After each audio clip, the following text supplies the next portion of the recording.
হায়দ্রাবাদ ভ্রমণের দ্বিতীয় পর্বে আজ আমরা চলে এসেছি এই শহরের সবচেয়ে আইকনিক জায়গা চারমিনারে।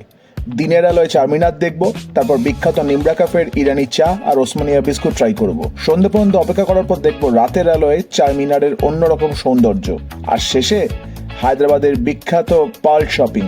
তো চলুন শুরু করা যাক হায়দ্রাবাদ ব্লগের এপিসোড 2। যদি হায়দ্রাবাদ ডেকান বা নামপল্লী স্টেশনে নামেন, তাহলে সেখান থেকে চারমিনারের দূরত্ব প্রায় 5-6 কিলোমিটার। অটো, ক্যাব বা লোকাল বাস সবই সহজে পাওয়া যায়। ট্রাফিকের ওপর নির্ভর করে 20-30 মিনিটের মতো সময় লাগে। আর যদি সেকেন্দ্রাবাদ স্টেশনে নামেন, তাহলে দূরত্ব প্রায় 10 থেকে 12 কিলোমিটার। সেখান থেকেও উবের, ওলা, র্যাপিডো বা অটো খুব সহজেই পাওয়া যায়। সময় লাগতে পারে প্রায় 30 থেকে 45 মিনিট। আর যদি একটু কম খরচে ঘুরতে চান, তাহলে মেট্রোতে MGBS পর্যন্ত এসে সেখান থেকে অটো নিলেও সহজেই চারমিনার পৌঁছে যেতে পারেন। শুধুমাত্র একটা বিল্ডিং দিয়ে যদি একটা শহরকে চিহ্নিত করতে হয়, তাহলে হায়দ্রাবাদের ক্ষেত্রে সেটা অবশ্যই চারমিনার। সত্যি বলতে সামনে থেকে চারমিনারকে দেখার অনুভূতিটা একেবারেই আলাদা। ছবি বা ভিডিওতে যতটা বড় মনে হয়, বাস্তবে আরো অনেক বেশি ইমপ্রেসিভ লাগে। চারমিনার তৈরি হয়েছিল 1591 সালে। তখন হায়দ্রাবাদের শাসক ছিলেন সুলতান মোহাম্মদ কুলি কুতুব শাহ। একটা প্রচলিত গল্প আছে, শহরে তখন প্লেগের প্রকোপ ছিল। সেই মহামারী শেষ হওয়ার পর কৃতজ্ঞতা প্রকাশ করার জন্যই তিনি এই চারমিনার নির্মাণ করেন। যদিও ইতিহাসবিদদের মধ্যে এ নিয়ে কিছু মতভেদ আছে, তবে এটি সবচেয়ে পরিচিত গল্প। চারমিনার নামটা এসেছে 4টি মিনার থেকে। প্রতিটি মিনারের উচ্চতা প্রায় 56 মিটার। ওপরে ওঠার জন্য সিঁড়ির ব্যবস্থা রয়েছে। টিকিট কেটে ওপরে উঠে চারমিনারের বারান্দায় দাঁড়ালে আশপাশের খুব সুন্দর একটা ভিউ পাওয়া যায়। এখানে এসে আরেকটা চোখে পড়ার মতন বিষয় হলো চারমিনারের চারপাশের পরিবেশ।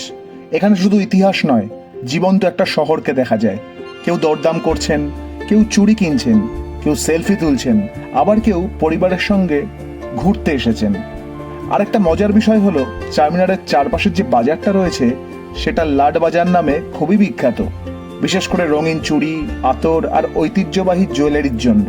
যদি শপিং করতে ভালোবাসেন, তাহলে এই জায়গাটা আপনার ভালো লাগবেই। সত্যি বলতে এখানে দাঁড়িয়ে মনে হচ্ছে শুধু একটা মনুমেন্ট দেখছি তা নয়, বরং কয়েকশো বছরের ইতিহাসের মাঝখানে হাঁটছি। চারমিনার ঘুরতে এসে এক অদ্ভুত সাম্প্রদায়িক সম্প্রীতির নিদর্শন পেলাম। চারমিনারের একদিকে যেরকম অবস্থিত রয়েছে মক্কা মসজিদ, তেমনি অন্যদিকে রয়েছে এই ভাগ্যলক্ষ্মী মন্দিরটি। দেখার ইচ্ছেটা ছিল সেই ছোটবেলা থেকে, ফেলুদার দু আঙ্গুলের মাঝে সেই চারমিনার সিগারেট ধরা। তবে আজকে এতদিন পর সাক্ষাৎ স্বয়ং চারমিনার।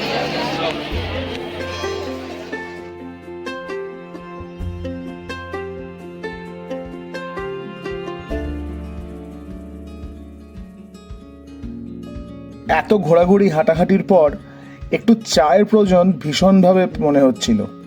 তাই এগোলাম চারমিনারের একদম সামনের বিখ্যাত নিমরা ক্যাফের দিকে। এই ক্যাফেটা প্রায় 3 দশকেরও বেশি সময় ধরে লোকাল মানুষ আর পর্যটকদের কাছে সমানভাবে জনপ্রিয়। সকাল থেকেই এখানে ভিড় লেগেই থাকে। আমরা নিলাম 1 কাপ ইরানি চা আর সঙ্গে ওসমানিয়া বিস্কিট। ঘন দুধের ইরানি চা আর মিষ্টি নোনতা ওসমানিয়া বিস্কুট সহযোগে খেতে দারুণ লাগলো। তবে সবচেয়ে ভালো ব্যাপার হলো ক্যাফেতে বসেই সামনে চারমিনার দেখা যায়, গরম চা হাতে, সামনে ইতিহাস। এর থেকে ভালো কম্বিনেশন আর কি হতে পারে? ক্যাফে থেকে বেরিয়ে আমরা চারমিনার ক্রস করে এগিয়ে চললাম বাজারটাকে ভালো করে ঘুরে দেখব বলে। এই বাজারটা এতটাই বড় যে আপনাকে হাতে আলাদা করে সময় নিয়ে এখানে আসতে হবে। চারমিনারের সামনে যতটা জায়গা জুড়ে বাজার, চারমিনারের পেছনেও ততটাই জায়গা বিস্তৃত এই লাট বাজার। ঘোরাঘুরি করতে করতে অনেকটা সময় অলরেডি পেরিয়ে গেছে, তাই আমরা আরও একটু অপেক্ষা করে গেলাম রাতের চারমিনারকে দেখব বলে।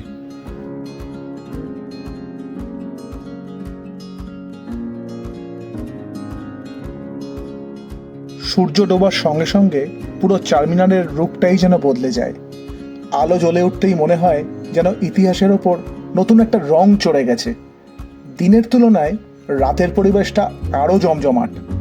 চারপাশে স্ট্রিট ফুডের গন্ধ, দোকানের আলো, মানুষের ভিড়, রাস্তার কোলাহল, সব মিলিয়ে দারুণ একটা ভাইব। অনেক লোকাল মানুষকেও দেখলাম পরিবার আর বন্ধুদের সঙ্গে সন্ধ্যা কাটাতে এসেছেন। তখনই বুঝলাম চারমিনার শুধু ট্যুরিস্ট স্পট নয়, এটা হায়দ্রাবাদের মানুষের ইমোশনও। আমার কাছে যদি জিজ্ঞেস করেন চারমিনার দিনে ভালো নাকি রাতে, আমি বলবো দুটোই দেখবেন। দিনের আলোয় ইতিহাসটা ভালো বোঝা যায়, আর রাতে জায়গাটা যেন পুরো জীবন্ত হয়ে ওঠে। চারমিনার ঘোরা মোটামুটি শেষ। এরপর মন দিলাম শপিং করতে। প্রথমেই ঢুকে গেছিলাম হায়দ্রাবাদের সুপ্রসিদ্ধ ড্রাই ফ্রুট কিনতে একটি দোকানে। হায়দ্রাবাদ কিন্তু সিটি অফ পালস নামেও বিখ্যাত, তাই ড্রাই ফ্রুটস কেনাকাটা সেরে সোজা চলে এলাম হায়দ্রাবাদের বিখ্যাত একটা পার্ল শপে। আমরা এসেছিলাম জগদম্বা পার্ল শপ। এখানে ছোট থেকে বড়, সিম্পল থেকে প্রিমিয়াম সব ধরনের মুক্তোর গয়না পাওয়া যায়। অনেকেই জানেন না, একসময় পারস্য উপসাগর থেকে মুক্তো এনে হায়দ্রাবাদে পালিশ ও গয়না তৈরি করা হতো। আর ঠিক সেই কারণেই এই শহরের মুক্তো এত বিখ্যাত হয়ে ওঠে। যদি এখানে মুক্তো কিনতে চান, অবশ্যই বিশ্বস্ত দোকান থেকে কিনবেন এবং বিল ও সার্টিফিকেট নিতে ভুলবেন না।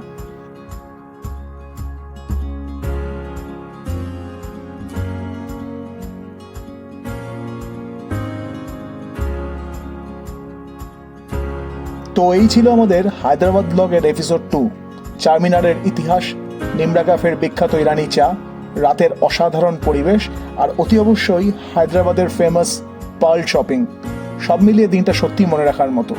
ভিডিওটা যদি ভাল লাগে তাহলে অবশ্যই একটা লাইক করবেন আর কমেন্টে জানাবেন আপনার কাছে চারমিনারের কোন রূপটা বেশি ভালো লেগেছে, দিনের নাকি রাতের। আর যদি এখনও এপিসোড 1 না দেখে থাকেন তাহলে সেটাও দেখে নেবেন। সেখানে আমরা ঘুরেছি গোলকোন্ডা ফোর্ট, বিড়লা মন্দির, আর খেয়েছি আসল হায়দ্রাবাদি বিরিয়ানি। পরের এপিসোডে হায়দ্রাবাদের আরও নতুন নতুন জায়গা নিয়ে আবার দেখা হবে। তবে আপাতত তেষ্টা পেয়ে গেছে, আর সেই তেষ্টা মেটাবে হায়দ্রাবাদের বিখ্যাত ফালুদা। অতএব অর্ডারটা দিয়েই ফেললাম। চলুন ফালুদা খেতে খেতে ঠিক করি আগামী গন্তব্য কি হবে।